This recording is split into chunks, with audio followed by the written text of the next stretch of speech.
Сегодня 1 сентября. За парты в новом учебном году сели более 100 тысяч школьников и свыше 31 тысячи студентов средних и специальных высших учебных заведений. 51 тысячу ребятишек приняли детские сады. День знаний – важный день для первоклассников. Начало большого неизведанного пути под названием «Школа». 1 сентября в Коми стало по-настоящему осенним, но моросящий дождь не испортил праздник первого звонка.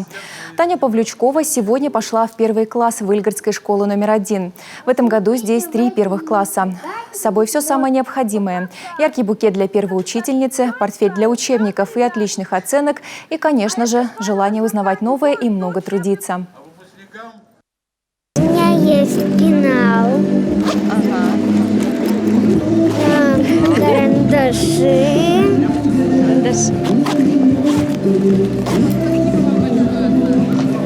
Сама пенал собирала, раскладывала все. Не, мама помогала.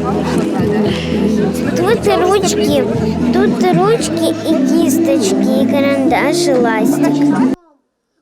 Сегодня особенный праздник не только для самих первоклашек, но и, конечно, для их родителей.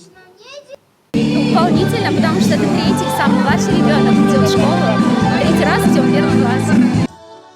В этом году все торжественные линейки начинаются с поднятия флага и исполнения гимна. Не забываем и о традициях. В конце линейки первый звонок, ознаменовавший начало нового учебного года.